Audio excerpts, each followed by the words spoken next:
All right. Today we are talking with Mollie Engelhart. She's someone that's been on several sides of the food system. And Mollie was once a vegan restaurateur. She, in LA, actually. She's deeply committed to what she believes are the most ethical and sustainable ways to eat. But over time, things stopped adding up.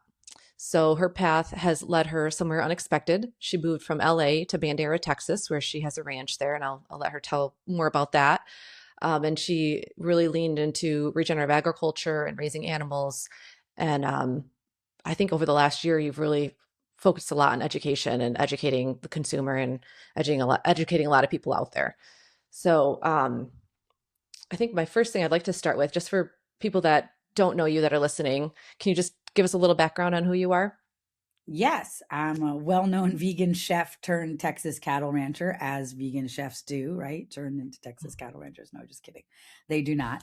I have taken the road less traveled, but the one that I was led to or guided by God, as far as I can see.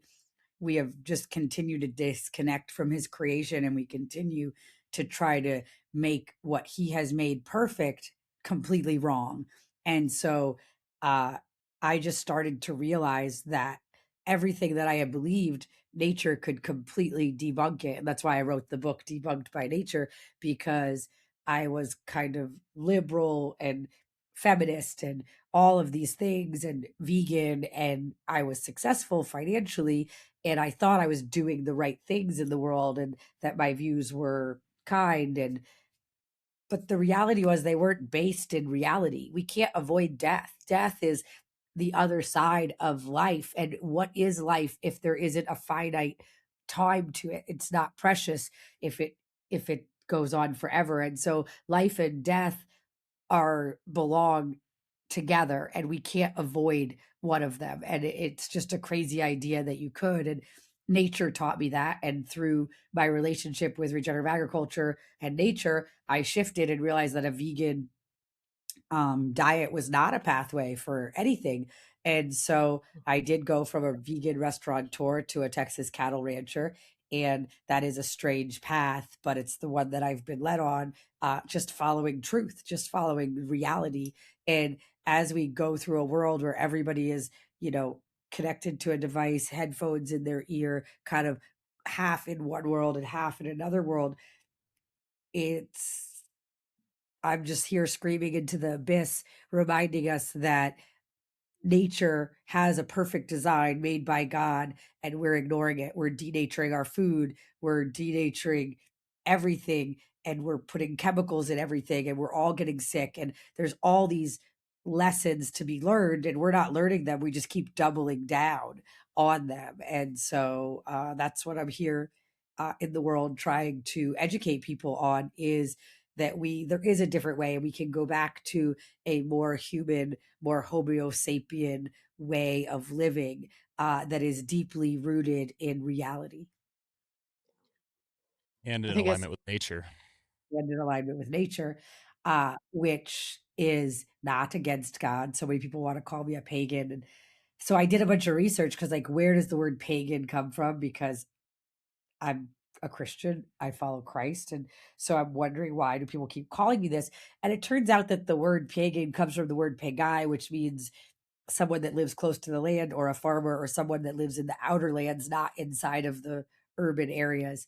And so I guess we've made it interchangeable with occult worship, which is a real thing that we should be concerned about. But I have decided, when next time someone calls me a pagan for noticing God's perfection in nature, I will remind them where that word comes from, and say, like, from that sense, maybe I am, but from the sense that you're trying to put on to me, no, I'm not. That's not me. yeah, Well, I learned yeah, something I new get already today. Thank you. that. Speaking of cult worship, I think our story is a little bit similar. In 2020 is when we started farming. So when everything was going crazy, and we live up in Michigan, so our world like shut down, where we couldn't even go on like playgrounds. Like there was caution tape around playgrounds, and were you in California at that Yes, time? ma'am. Yes. Yeah. When did you move to Bandera? In 23. Okay. Yeah. So you've had a very similar experience in California. That's when we started farming too. We really like we really wanted to ground our children. It was really scary watching what was happening. And like you talked about the devices and, um, our kids were just becoming so entitled, and not our kids personally, but just in general, right? Kids were becoming so entitled, and we're seeing that, and we're like, we got to do something that's going to ground our children. And that's when we started farming too.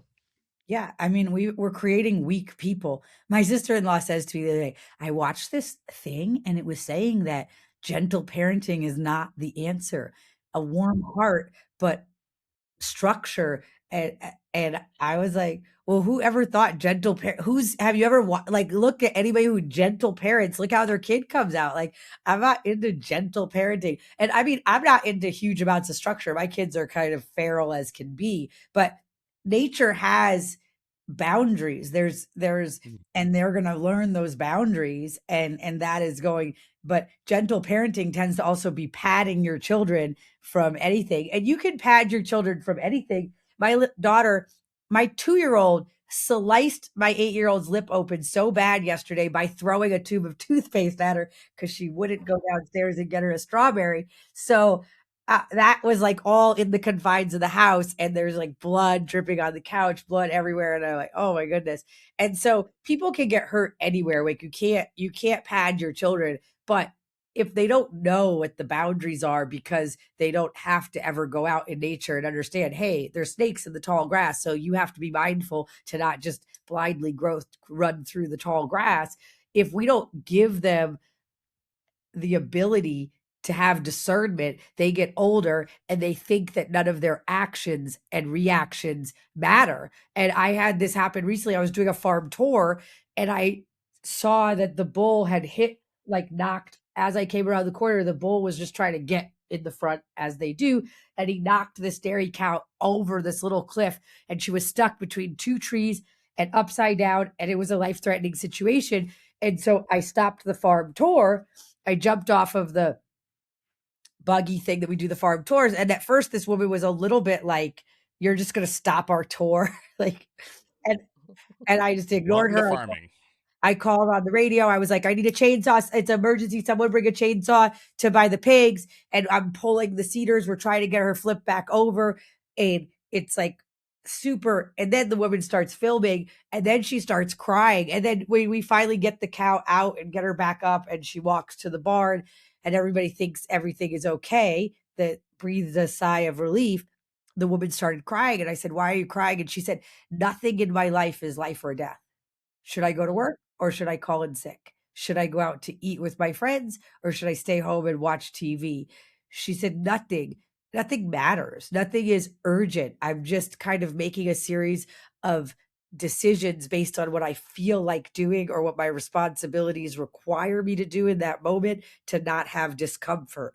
But it's not anything like you had to just save that cow's life. And the cow actually died anyway. The next day it couldn't stand and we were unable to Mhm. get it back up again. Uh, Yeah. and so, but in her mind, and however that story ends in her mind, the cow walked back to the barn and was okay. But that stuck with me because every day is life and death. Every day is life and death on the farm, and every decision can be so costly. Like, I made a decision recently that was super costly, and I didn't think or I know about it, but the tiny houses all have uh hot water heaters. That they're like tankless hot water heaters, and they all have a light on them for freezing so that they don't freeze during the cold.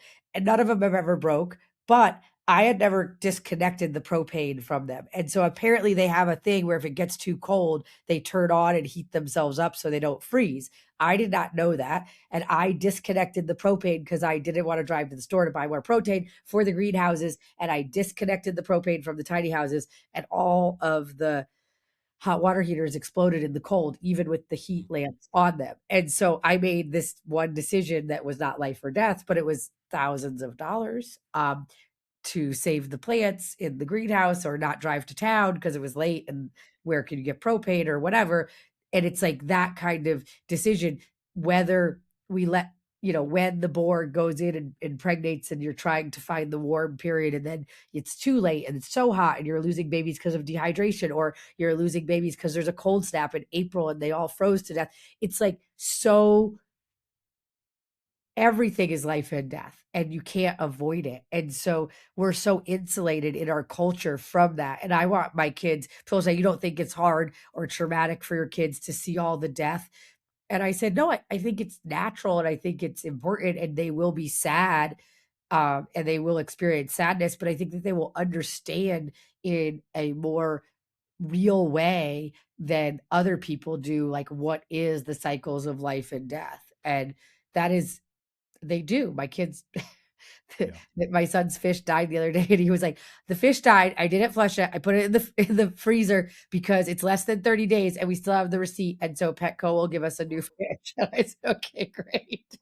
Yeah, I totally agree. But that's one of the things I love about having animals too, is like, if my kids don't go out and feed the animals, they don't take care of them, like they die. And that's a totally different responsibility than, having to clean your room. Like it just Roll puts the it just trash can to, really, yeah. yeah, I think develop we I that's go representative ahead. of where we are as a country today, right? Hard times make tough people. Tough Yeah. people make good times. Good times make soft people. Soft people make hard times. And that's the cycle that we're in right now. We're so far disconnected from reality. We're so far removed from the farmer, from the land, from our sources of food. Uh, we're soft. And Jenny, you've got a phrase I love that you say. Why don't you tell us about someone's hardest thing? Yeah, I always tell my girls, because they'll come back from school and they're like, well, this kid was at school and they were crying because, this little thing happened. And I'm like, well, each person's hardest thing is their hardest thing. And you girls have experienced a lot harder things than most people have experienced. So, it's just a lot of people in our world, they don't experience hard things. They don't know how to deal when Mm-hmm. something difficult happens. Yes. It's really taken away a lot of resiliency from us as people. Oh, for sure. And I deal with this with employees all the time, and people tend to think that I'm a harsh employer, and I'm not. I'm just working harder than everybody else is, and so I'm not have a lot of sympathy, like, "Oh my god, I had to do this. I didn't have a nap in 3 days," or whatever. I'm like, "Okay, great." You know what I mean? Like, I'm just kind and I don't like that people are so soft. I just keynoted at a farming conference in Utah, and I poured my heart out and I talked about where we are and that there's a full-on agrarian collapse happening and we need more people coming into farming and how hard it is to get into farming and what the economic barriers are and why we need and what we need and how we need to come together. And I just, rip this whole talk. And the first question is, um, what do you do for self-care? And it's like, I just want to throw the microphone, right? I don't know. I've been breastfeeding for 11 years. I haven't had a day off in I don't know how many years, but farming wives of 100 years ago would be jealous of my hot water, my running water, my flushing toilets, my refrigerator, my air conditioning. So I guess that I take showers and have a refrigerator and air conditioning and heat. Um, at least we have heat in the upstairs of our house. The downstairs is still wood stove heated, um, which I also think is good. I think it's good to have to be responsible for your own heat, like just not just a thermostat. Do, do, do, do. I mean, we're just so oblivious to the level of comfort that we experience. And we do festivals and stuff. People are like, is there air conditioning in the glamping tents? Like, no, you can survive for 2 days without air conditioning in your glamping tent. Or Can our society survive for 2 days? I don't know. I think we're Kids can't, pretty. that's for sure. If we Our lose kids power for two can. days, I think this country's in trouble. Yeah. if the power's out for yeah, I agree. I think that it's and I have friends that are like, I have a friend, he's 15 years in the Air Force, CSARS, and he's always like, just can't wait till lights out because that's gonna be my time. When he's like, the warrior's time is gonna be when the lights turn out. Like he's sure that's Yeah. gonna be when he's gonna thrive and show. He's like, I'm not good at working at Tractor Supply. I'm just not. Being a warrior, 15 tours, like 11 deployments or whatever. Like, I just can't, I'm not good at working at Tractor Supply. And I can't do that. But when the lights go out, I'm going to be really useful, he says. Yeah. That's funny. Justin was in the Marine Corps, served overseas too, and was medically retired after being blown up by an ID. And we work with some partner farms that are also veteran owned. And it's like you just have so much more confidence in the people that are raising your food when they're veterans and they're warriors, and they like continue to feel this duty of service, to serve their country and serve the people. And it just resonates from them. I love it. Yeah, Right. Mark is like that, and he's yeah, and so he has a small homestead, but he volunteers here. Um he's fully medically retired, and he wants to do something. He wants to get up and go do something every day of contribution beyond his own homestead, and so he comes here um and contributes, and he talks about that he feels like that there should be more programs that are integrating farmers volunteering on veterans volunteering on farms, because he feels like the soil healed him. He feels like being in the soil healed mass levels of PTSD and physical pain as well. And he feels like um he's way stronger and healthier than he imagined he'd be 5 years post leaving. I can resonate with that tremendously. I think there's so much power in having a responsibility, a purpose greater than ourselves, right? So for me, it's going out and taking care of the herd. And I respect those animals because I know they can kill me. I respect them because I have an obligation to keep them moving, keep water for them, keep the minerals, whatever the case is. Like, it's a responsibility greater than myself. It doesn't matter how I feel that day. It doesn't matter if I don't want to get out of bed. It doesn't matter if I have a busy, hectic day. They need to be taken care of. And I think there's so much healing being on the land, seeing nature, seeing the cycles, being out in the sunshine, the fresh air, hearing the birds, hearing the wildlife. You want to talk about therapy? That's therapeutic. It is. And I think that there's science that backs it up, that hands in the soil is more has a better effect on the brain than SSRIs, but it doesn't seem that they're trying to connect us back to the soil very much. No, I would say it's the opposite is happening. Yeah, So unfortunately, there's a lot of ask medicated you, veterans. I wanted to ask you, Molly, about the change when you decided to move from LA to Bandera and went from being a well-known vegan chef, and like where did you start seeing the breaks in your mindset? Like where did that start? How did you make that Um, change? Sorry for the yawn. I think it started. So I'm like pro breastfeeding. I'm anti-vax. I'm pro natural medicine. I've always been pro whole foods, like not Whole Foods, whole paycheck, the grocery store, but whole Right. foods in the form that God made them.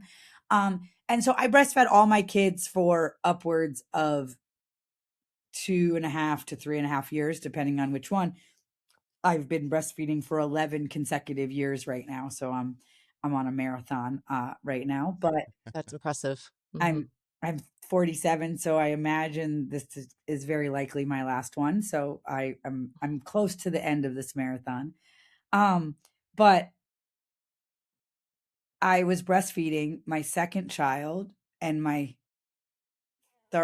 first child was asking for milk, and I'm pouring him soy milk or oat milk out of a Tetra Pak from Costco. And I'm thinking that I'm like, oh, I'm doing such a good job breastfeeding my kids for a certain period of time and giving them microbiology, blah, blah, blah. Like, my ego is petting myself. And then I'm thinking, wait, my cow Una, why, if my milk is God's perfect protection for immuno resilience, why would my cow Una's be cancer causing blood and pus and whatever I'd been indoctrinated to believe in the vegan movement, when Una's living in the same environment that I'm living in, but dirtier, slightly dirtier because it's outside and in a barn, right? So doesn't it seem like Una's milk would have all the same immune boosting ability that my milk would have? If my milk is perfect and divine and made by God, isn't Una's milk divine and perfect and made by God?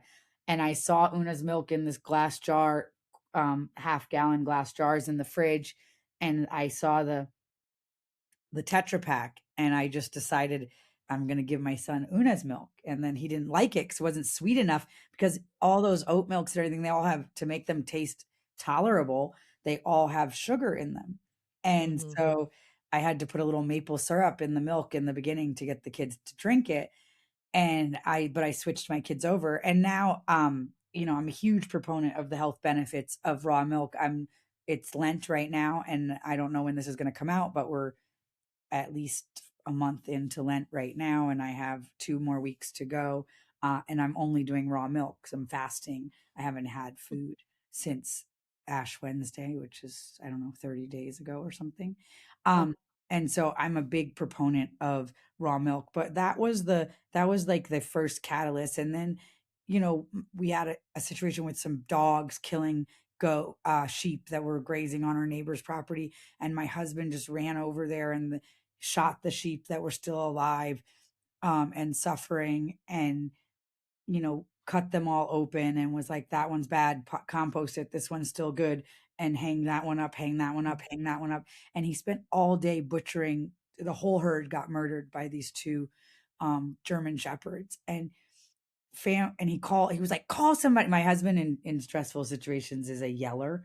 And so he's like yelling at me, like, call people, we don't have room in the freezer for all this. And every American or white person, or I'd say American because they weren't all white, but that I called was like, oh, I don't want that, though. They were traumatized in their death. I don't want that meat.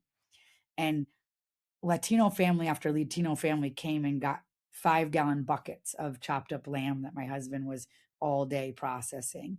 And we gave away hundreds of pounds of lamb that day. And people still, went up till I left, was in, they'd walk up to me in the grocery store and they'd say, thank you so much. Gracias para borregos. Like, thank you for the sheep.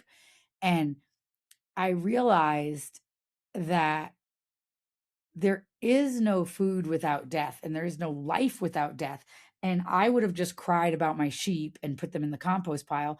And my husband like fed all these people because he lived in a life where there was no meat, and he had to hunt and scavenge, and for everything that he had, he grew up fully indigenous. His dad never had a car, only a horse.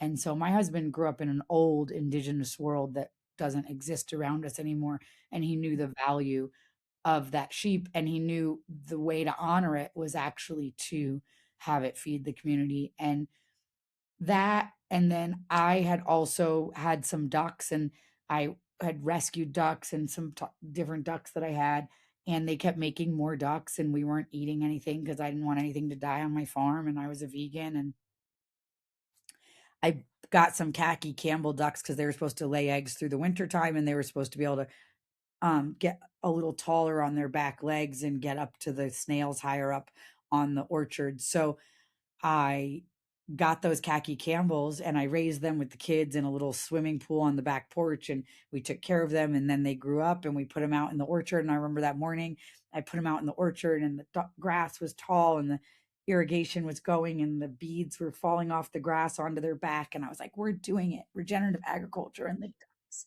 And then I didn't kill any of the male ducks. We never culled the males.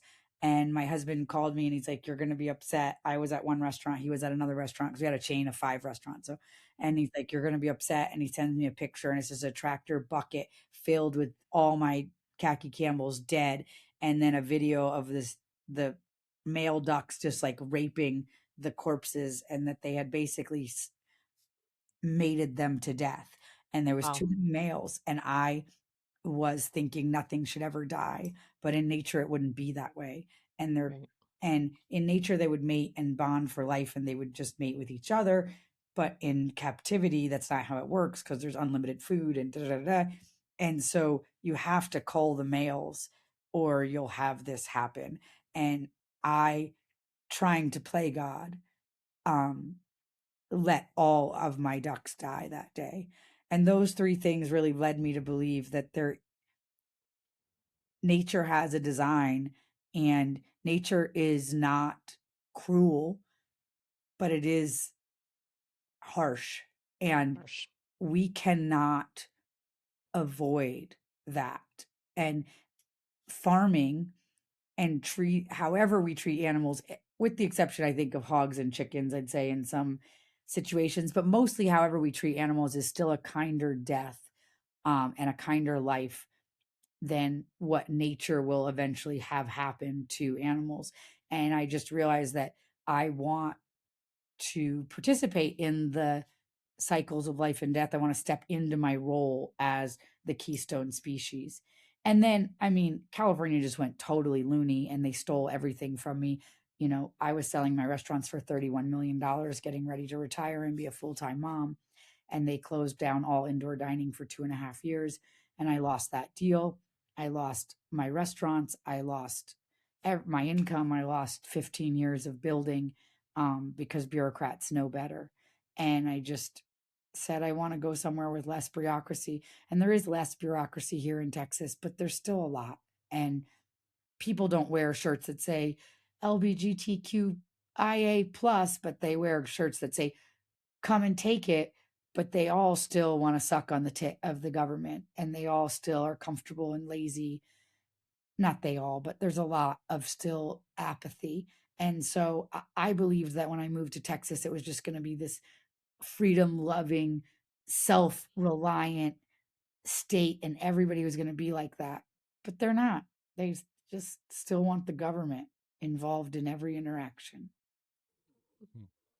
We talk a lot about that too, how, we always say we're not left or right, they're just because both sides, it feels like it still ends up to the same thing. It's about how can the government solve all my problems, and that's I think And people the should solve their government own is not, problems. nowhere in the Constitution does it say that the government is meant to keep us safe. Nowhere does it say that they are supposed to make sure there's no pathogens in our milk. Nowhere in the government does it say that we need to spray antifungals on our meat before we eat it. The Constitution is meant to be a container for us to have personal responsibility, and that life, liberty, and the pursuit of happiness is that we have to be responsible for those things, that we can't expect the government. And at this point, people want the government to fix everything, and they can't. And people always say to me, Molly, how can we scale regenerative agriculture to be cheap and available for everybody? And I say, we can't. Mm-mm. And the idea that we should scale agriculture to make it cheap and affordable for everybody That's where we are. got us where we are. And so if you like where we are metabolically completely unwell, only 23% of our young people are fit to serve. And if you are not fit to serve, you are not fit to farm, you are not fit to be a plumber, you are not fit to be a roofer, you are not fit to be, there's a lot of things you're not fit to be if you're not fit to serve, because you need to be physically and mentally well, aware, alive, awake, and alert to do lots of jobs that are in the world besides combat. And so that statistic was done by the Pentagon. So it's telling us who's able to serve, but it's an indicator that largely 75% of our population is unwell. And so we've swung all the way in the other. And what was it? It was 20 something percent of our population was unable to meet military fitness for being too skinny or malnourished when they started all of these subsidizing programs. And so we've swung from the 20 something percent that could not serve to only 20 something percent could serve. So it's honestly that the government did not help anything. They actually made the problem 3 times worse, tripled the Well, problem. they help something. They help themselves, right? Oh yeah, of course. But And that is the thing. And we continuously, in this country, we continuously add more regulations, more chemicals, more oligarchy controlling our food, our water, the money, the banking, and everything. And then overseas, we continue to perpetuate more and more war, which then creates more and more chaos and upset over there. So it's literally like we're not a functioning society that's actually bringing good into the world. We're sterilizing people, we're making them sick, we're making them fat, and we're making them incredibly comfortable in their own discomfort. Right. I've been seeing Right. this for years, Molly. There's one thing that we're really, really, really good at in America, and it's killing things. Killing Yeah. plants, killing people, killing economies, killing small businesses, killing the Yes. family unit. The list goes on and on and on. Yeah, Who for benefit? Who sure. benefits from that? Who stands to benefit? This is a question I always ask Jenny. This 2020, when we're looking around, we weren't just going to sit by and feel sorry for ourselves. I was pissed off when COVID happened, like completely pissed off. And at this point in my life, all I know how to do is serve, to build things and to serve. And so we built the farm. We started serving people clean food that we thought was super important. And it is super important. What we learned along the path is that this industry is no different than any other industry. It comes down to three things: money, power, control. And the bigs keep getting bigger. They keep keeping the smaller guys out through lobbying, through regulations that are anti-competitive business behavior. Let's call it what it is. It's not there to protect our society and citizens from making an informed decision, which they are fully capable of doing if they just take personal accountability for themselves. But nobody Right? wants that. Look what's Exactly. happening in Texas right now. They're suing a family because of they have a PMA and they're selling raw milk. Adults cannot opt in to privately acquire raw milk in a private membership association. Why? Why can't they? I joke I'm making a shirt Control. that says raw milk is the real white privilege. And it's going to make people mad, but it's also going to make people think why it is white and it is a privilege. Why is it illegal in 23 states or degrees of illegal in 23 states? It's not because they're keeping us safe. It is all about controlling the milk supply, centralizing the milk supply, and the pasteurization equipment is cost prohibitive. And so it makes it so people have to sell into these bigger Yep. co-op systems. And Control. co-op is a nice word, but to sound like it's like for all the farmers Cartel. to come together, but it is not. It's not. That's not what it is. And you look around, you look at the state is suing farmers in ranchers in Washington for cleaning out a pond or a stock tank. You look at Texas is suing these milk farmers. You look at Oregon is trying to make it illegal to kill animals in the state altogether. I mean, Mm. it is people say like, how did it get so bad, Molly? No, it's not. It didn't get so bad. This is a systematic demolition of our food system. And if you can't see that that's what's happening, then it's because you're not paying attention. And as soon as you start to pay attention, you realize that it doesn't have anything to do with health, doesn't have anything to do with safety. It has all and everything to do with being a monopoly and consolidation, the driving the prices of everything up. Like you can't process I cannot process lamb for what it costs in Costco for sale. I'm saying just the processing. Just my processing is $5 a pound on lamb when you have kill, disposal, package, blah, blah, blah, blah. So how can they're selling it? Because the big 85% of our meat is the four major packers. They are not paying $125 per an animal kill and disposal. They are not paying, but microbial tests for each animal. They are not, those are all things that are put onto the small producers through the few little packing houses that are still available independently because they're trying to survive. But through that consolidation, we are not competitive. And then people say, like, well, shouldn't it be cheaper from you because I'm getting it direct from the farmer? And yet, yeah, it should be, but it's not. So go We hear figure. the same thing. Yeah. People are like, I could get eggs at HEB for whatever. And I'm like, okay, well, those are my eggs. I'm $7 in feed into my eggs. I have to keep the chickens, own the chickens, and pay for the carton, wash the eggs, feed the chickens every day. And so I'm getting $3 on top of the $7 I'm in to feed and that dozen of eggs. So if you don't want to pay $10 for my eggs, go get the ones at the store. Like they're dipped in Yeah. bleach and I'm sure that they're fine. Again, this Yep. is where people are sacrificing comfort and convenience for security and resiliency. I was just When going you to say control that the word. food, you control the food, you control the people. It's that simple. And people don't realize the freedoms that they're giving up by just acquiescing to buying from the store, buying from the bigs instead of supporting local, instead of supporting a small farmer, instead of supporting your neighbor. Yeah. But but we can scream into the abyss. And sometimes I just think I am screaming into the abyss. I write a column every day for the Epoch Times. There's millions of subscribers to the Epoch Times. But sometimes I look in the comments and it's like, I bought a half a cow, I bought a quarter cow. I'm driving this way to get my milk. I'm doing that. So I do think it's making a difference, but sometimes you just feel like you're just shouting into the darkness and nobody's hearing you. Yeah. Yeah, I can relate to that. Definitely, I feel that too. I write a newsletter every week, and Then you still get like some question that comes in and you're like, did you even read anything I just read? Like we're like, there's times where we're barely surviving over here and you're like worried about some little thing. And yeah, Oh no, farming is really hard. someone the other day canceled their CSA, and they said they burst into tears just thinking about having to go get our box. And I was like, asked for a little context. And apparently we had forgotten their bread one time and we refunded them.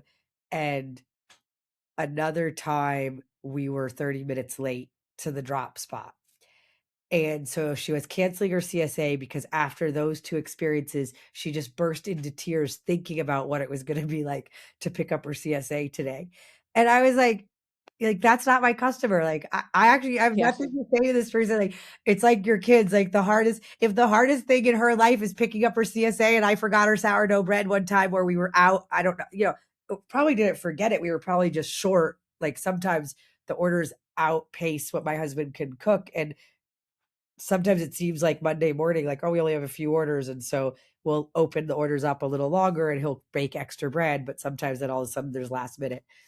And I That's may have shorted her some bread. that's the food system. That's how it should work, And right? I my mean, it's not sister-in-law unlimited. was 30 minutes late to the drop off, but she has a toddler and this and that. And we are all Human. doing our best. Like, Yeah, we're doing our best. and I think that's a great point, my Molly. And sister-in-law it's something doesn't we even get paid. She's just helping out. Like, and I felt so bad because she felt so bad. But she was like, "Should we send her a gift certificate?" I'm like, "No, we're not her. We're not for her. We're not. Like, if she can't have more." Yeah, when grace. people accidentally yesterday, someone ordered $280 worth of stuff for a drop-off spot, and they meant to have it shipped. I don't be like, I'm crying this morning just thinking about having to now go pick that stuff up and go take it to the post office. Like, okay, you made a mistake. We just need to charge you for shipping. No problem. Like, I don't know. I don't know. But people have become so fragile that even interacting with a real person for their food felt like trauma to this woman. And I'm not belittling that we forgot her bread. We should do better. I'm not belittling that my sister-in-law was 30 minutes late to drop off the boxes. But, it's a pickup time from like 2 to 4:30 or something like that. And she got there at 2:25 or something. So I understand that people were frustrated, but to me, that's not trauma. That's not real live trauma. That's just an inconvenience That's for a an moment. inconvenience. And I get things like, I emailed you 2 days ago and you haven't responded. And it's like, because when you're sitting at your desk, you can just instantly respond to email all day long. When you're out, I have a restaurant on the ranch, I have hospitality on the ranch and tiny houses. I could be at any given time, I could be delivering an animal. I could be crawling in the loft, changing sheets in a tiny house. I could be in the greenhouse trying to reorganize what the guys are planting. I could be anywhere and likely not on my email. Like, I can guarantee you that that's likely where I'm not. And so people get so like, I texted you 2 days ago. I mean, I emailed you 2 days ago and you haven't responded. We've gotten to a culture where everything is just so, or people say to me, Mhm. I just don't think it's fair that you charge for shipping in this day and age. Okay. What does that mean? Shipping is not free. I understand that Amazon has made people think that shipping is free, but honestly, like, how am I supposed to make a living if I have to pay $40 for dry ice and shipping and overnight and all of that? And why should I pay for that? Yeah. And I think then how can I build that into the price of the meat that I'm already charging $19 a pound? And people think my bacon is $19. They're like, I can get 4 pounds of bacon at Costco for $19. And I said, go look at my pigs in the woods and then go look at those pigs at Costco and tell me what you want to support. Like, I don't know. It's a moral question for you. I'm not the arbiter. I am not the arbiter of your moral compass. My moral compass says those pigs in the woods. right. I think what you're alluding to, Molly, is like when you have something that's free or have something that's cheaper, like there's a trade-off there. There's something else that you're there's a hidden cost somewhere else that's either going to show up later or it is showing up and we're just choosing to ignore it. Of course, and it is. Look at our unhealthiness. Look at our fertility. Look at Yeah. how fat everybody is. Look at cancer rates. Look at Yep. sperm counts. Look at all of it. And we got people, twerking in the streets and doing cheerleader cheers for how many abortions they've had. And I'm like, why is nobody screaming in the streets for the reproductive rights of my children? I want my children to have the right to reproduce in the normal way. I want my children to have fertility in their bodies, that they have the right to reproduce, the God given right to make children. And how come nobody is out there rah, rah, rah for the right to reproduce? That's what I want. Reproductive rights should literally mean that we are not poisoned into infertility. I think that's the problem with comfort. When we're comfortable, nothing changes. Only until there's pressure, discomfort, does change happen. And right now, people don't want change. They're okay with the status quo until they're Yep. not, and then until Until it's they're too late. not. Yeah. I think people are starting to feel attention. I do. I think that people are starting to become more aware of things, even if maybe they don't know the path or they believe things that they see on the news. Um, Molly, what do you think for somebody that is starting to have some light bulbs go off in their head? Like, what do you think is a path that they should take? How do they learn true things and not just what the news wants them to hear? Well, two things. When it comes to food, eat food in its wholest form, most natural whole form. So less refined, the better, and the way God made it. And if you see any ingredients on the back of the package that you can't imagine how it looks when it's growing, just don't eat it. If you can't imagine what it looks like when it's growing, you've never seen that in your grandma's garden, then don't eat it. That would be my food recommendations. And then buy from local farmers, buy local as possible, and avoid scented products as much as possible because we're Mm. just inundating ourselves. And then polyester um, is part of the big problem with our fertility, with our low testosterone. I know a man that just made his testosterone go up 250 points just by stopping wearing polyester. And so that is a big one. And then nature never lies. So if you hear an idea and you're like, does that make sense? Should we go halfway around the world and go to war over there, for example, and look at nature and just see, does nature ever do that? Nature never lies. And so you can look at other mammals and you can know, we're kind of off base right now because other mammals really focus on food, water, reproduction, and sometimes shelter. And we are very good at shelter. We've abandoned our water, we've abandoned our food, we've abandoned reproduction. My thoughts is when you're looking and people are telling you all these things and these stories, ask yourself, does it exist in nature? Is that real? And that's how and then I think that the truth cuts through the room like a knife. Like you can see all the people just screaming the same things over and over to try to get us to believe something. But I think when someone is telling the truth, there's a clarity to it that hits you in the heart. And so you got to be present and you got to use discernment and hear, is that the truth coming at me? And we have to be willing to change our minds. We have to be willing to just, I disagree with my tribe right now. I don't think we should go to war. Most of my tribe is screaming that it's a good idea.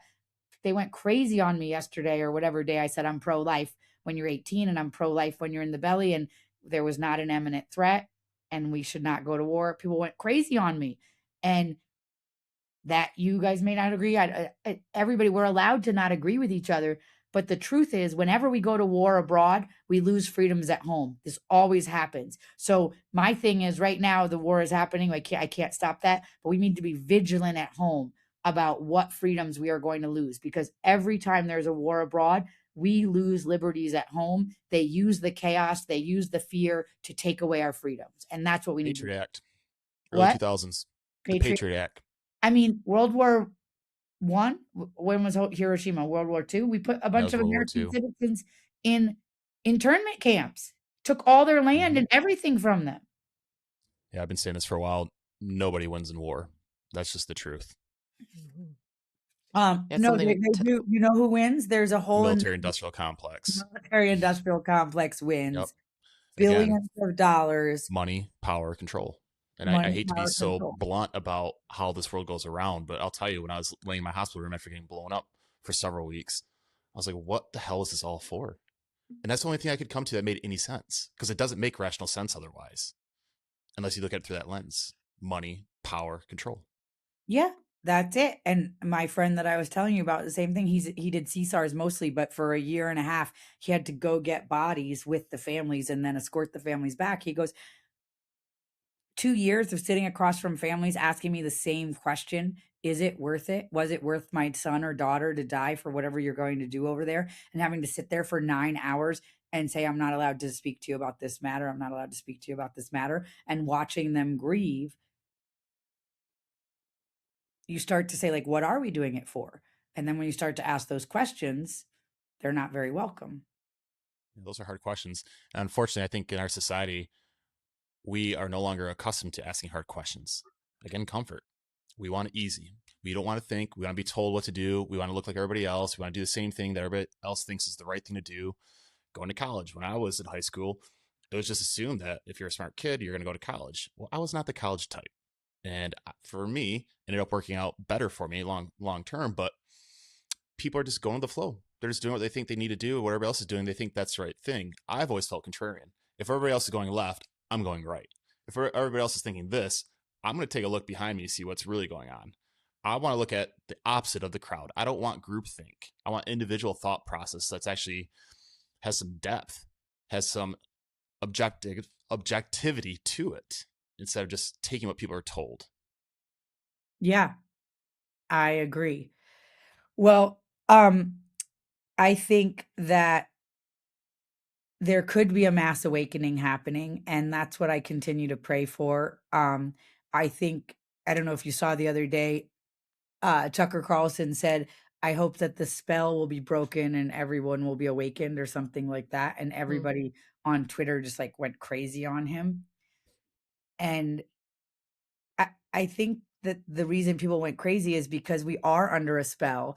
And I think that pointing that out is upsetting to people. But I do think that there's a kind of spell that we've been lulled to sleep, and everybody's just scrolling on their TikTok. And I mean, I can scroll. I mean, my Instagram is pretty conspiracy oriented, but I don't ever go on TikTok. So I could scroll on TikTok and not see anything about the war happening. I could see just like go through and just like see cute nails and cattle panel arches for your cucumbers and whatever the algorithm is giving me, right? And not even be present to what's happening in our world. And that's the same with the food system. It's the same with the war. It's the same um, with our education system. Kids are coming out dumber and dumber and dumber. And we're just kind of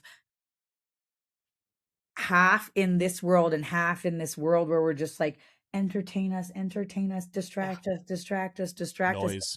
yeah. noise. And in that, and me and my husband were talking about it last night. My husband was like, they're indicating that there could be drone strikes in the United States. There was 3 drones stolen from a military base.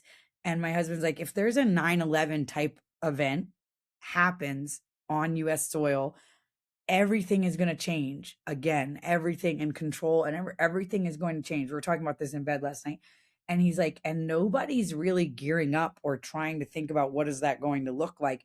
And that we're kind of barreling towards something like that. And whether you just believe that Iran is going to do that, which some people believe, or you believe that it's going to be a false flag event to garner support for this war that has very little support, and many conspiracy theories believe that. Either way, if something like that happens, it's going to be detrimental to the economy, to everything. Even what's happening in the Straits of Hormuz is detrimental to the economy right now. And And it's almost like you go to HEB or you go to the pet store, you go to anything, and people are just kind of like, lolly, lolly, la, Yep. let me buy crickets for my bearded dragon. Let me get some yogurt. Let me Oh, get TV I had dinner. that same. I went to the mall the other day with my daughter, and I haven't been to the mall in quite a long time.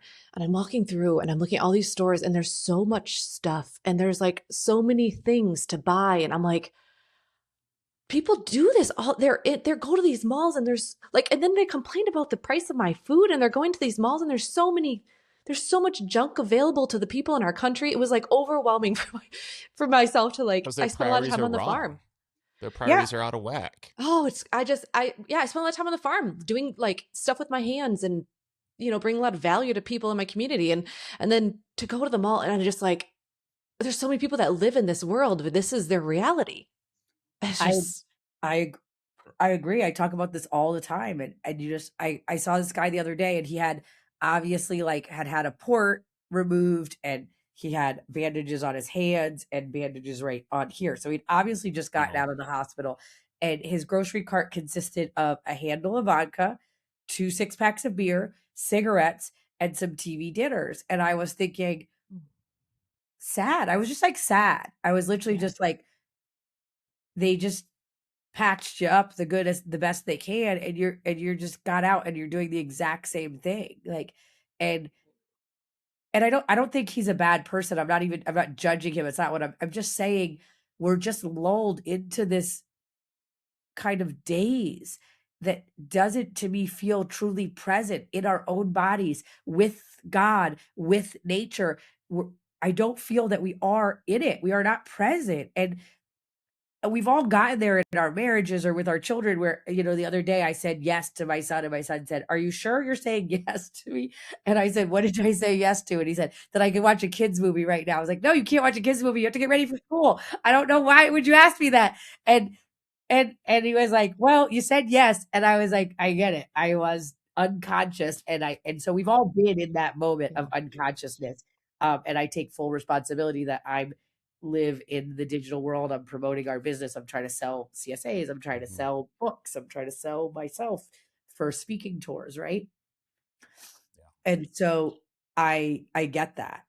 But to me it feels like I then do disconnect from that and be present with my husband and be present with my children and be present with the land and be present with the goats. And the other day I was birthing a goat. I was helping a goat give birth, and then someone said, "You're not filming it," and I was like, and they made a video. I might put it up and explain it, like in the con things. And I was like, he was like, put a video, and he was like, "That would have been such a good video." I was like, "That would have been such a good video." But like, I can't, I can't like be every minute that some emergency is happening. Like, let me get my YouTube stick and take a video. Like, you're just working, right? Like sometimes I remember Jenny to do gives me it. a hard time about that all the time. I'm out on the farm working the cattle, and she's like, "Oh, get a video of that." It's like, no, I'm like there to get in, get it done, and get out.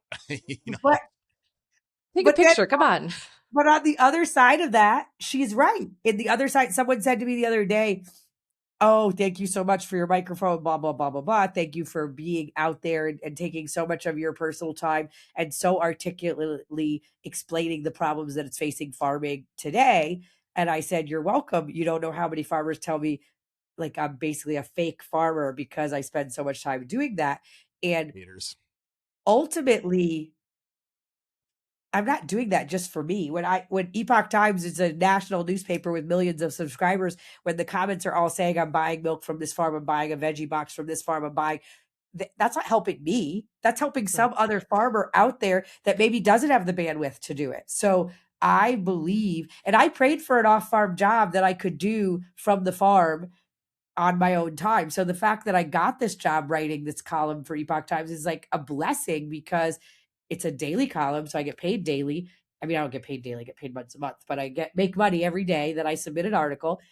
And I can do it at 4:30 in the morning. I can do it at 9 o'clock at night. You know what I mean? I can do it when I don't need to be doing other stuff. So it's a blessing, but it's also not just blessing that people come to my farm and want my autograph and want me to sign the newspaper and they buy lunch or they stay in a tiny house. That's a blessing. But I'm also blessing other farmers. The ripple effect of that, I'll never know. But I see it in the comments, and I know that there is a ripple effect for other people and getting this message out into the world. And that I do think is important work, because if we want there to be small farmers in the future, we have to do the work of educating people as why that matters. You don't know how many people say in the comments every day to me, "Oh, Mollie, you just don't like the way the future is going. Consolidation is the way of the future. You just need to get on board, blah, blah, blah." And I'm like, no, no, we don't just have to merge with the machine and sell our soul to the devil and live in some box getting an IV of whatever and living in a imaginary world. Like, we don't have to go this way. We don't have to just keep growing AI bigger and bigger and bigger than ourselves. Look at our targets at this most recent war. You don't think that Police Plaza, which had no enemy combats, had no police officers, had no nothing, you don't think that that was just an AI mistake because the word police was in the name of the park? I'm pretty sure it was. Like, we're using AI in crazy ways that we should be using human brains. And you can get a list from AI, but then a human needs to look over it and be like, oh, that's a school with 21 schoolgirls. Let's not. But, oh no, that's just a park called Police Plaza. Let's not bomb that. There has to be a human oversight. But we are just merging and going in that direction, and people are totally okay with that. And I want to explain why it matters to stay connected to something that has some semblance and resemblance of the earth that God created for us, and that we belong here, and that we are the keystone species, and we have the power to shift what's going on, but we have to have the willpower to use our power. And that is the problem. The willpower of the people. We, the people, are the power is supposed to flow with us, but it can't just be Mollie, Jenny, and Justin out here screaming into the abyss. We need the people to have the willpower to exercise our power. This is the thing, Molly, that Jenny and I love about the farming community is the grit, the salt of the earth, the backbone, the work ethic, the give a damn, right? And like, to me, that's inspiring because we're not just building this for ourselves, Jenny and I. We look at our daughters, our kids, and we think about their kids and the future generations. Like, how many more generations can this go on before there is no small farm, before there is an It could die. absolute control of food? The small farm could die with our generation if we don't wake people up. And it is all around us, right? I Yes. see it. I see land being sold all the time driving between our farms, and it's just going to housing, and it's never coming back into agricultural production. And that's why I think Steve, what's his name? Steve. Why can't I remember Steve's last name? He had that plan to get veterans into farming. And I do think that that is an excellent place to start, because we know that veterans have the grit. We know that they have the ability to do hard things. And Absolutely. many of them are retired from the military and have some income from the military. So they have their off-farm job can actually be their military income, which is not actually having to do a whole other job. Do you know what I'm saying? And so I think that it's a really great place if we can start incentivizing, and I'm not for government incentives, but if they're going to spend billions of dollars to go to war, we could spend billions of dollars to get more small farms in the system. And I think that letting veterans have 0% interest and zero down loans on farmland, opening up not just the housing market loans for that, but opening up farmland loans for that, can make a huge difference. And also, at least in Texas, veterans that are disabled are not required to pay property tax. So there's two huge liabilities that are very hard for ordinary people, that veterans have an advantage, and that they could become this next generation of farmers, and then they have the grit, and we know they have the work ethic. But I would take it even farther. I think that if we can make those kind of loans for veterans, we could make, because it's a national security issue that we need people to fight for us. And so we need to have them taken care of when they get home. I understand that logic. I would say that food is a national security issue, and that I would say that we should allow there to be zero interest, zero down, and zero property tax loans for farmers that are feeding their communities and that they are growing food for their communities. I actually think that that is a patriotic and worthwhile thing to do with government funds, because at the current pricing, it's not possible. People don't understand that. If I just buy my farm right now and I just try to run cattle, I can't make a living. I have to have the restaurant and the tiny houses and making tallow face balm and lipstick and all the other stuff that I'm doing, which is, and talking and working an off farm job and doing speaking where I get $5,000 and fly here and fly there to talk and have to leave my family. I have to do all of that to have the privilege of growing food that my community thinks is overpriced and California prices. Yep. So it would be nice if the government would actually support local food that's causing health over death. That would be nice, but I'm not going to hold my breath, and I'm just going to keep doing the hustle that I need to do to make it happen, and hope that my kids can come into it with less debt than I am at currently, and they can have a better chance that I am having at having a more comfortable life. Yeah, good stuff. Well, it was lovely to talk to you guys today. Thanks for joining us, Mollie. It was a really nice conversation. I really enjoyed talking to you guys. Are you ever coming back to Bernie? You can come visit me here in Bandera. We have tiny houses, regular size houses, and we have a restaurant. We do conferences, retreats, all different kinds of stuff. And I'd love to have you guys come visit sometime. Awesome. Absolutely. One of the things, I'm just talking about this real quick and we'll wrap up. But one of the things that Justin and I did when we first started farming is we went around the country and we visited different farms to learn how to farm. And we stayed at White Oak Pastures. Yep, we've been down to polyface farms, and so that's another great way for people to really dig in and learn a lot more about farming is by staying there and experiencing it too. Yes, and we do harvest host if you don't want to rent a tiny house. We have all different options for every economical bracket. Our bacon is $19, so it might not be for every economical bracket, but I'm $5.90 just in processing on that bacon. Gotta know your numbers. Totally get it. Yeah. Well, I appreciate you guys. Thank you, Justin, for your service, and thank you both of you for your service to your community now in feeding the world. And thank you for doing this podcast and getting this message out there. And so I'm not alone screaming into the abyss. I'm grateful for all my fellow farmers screaming into the abyss, waking people up and growing great food for America. The ripple in the water.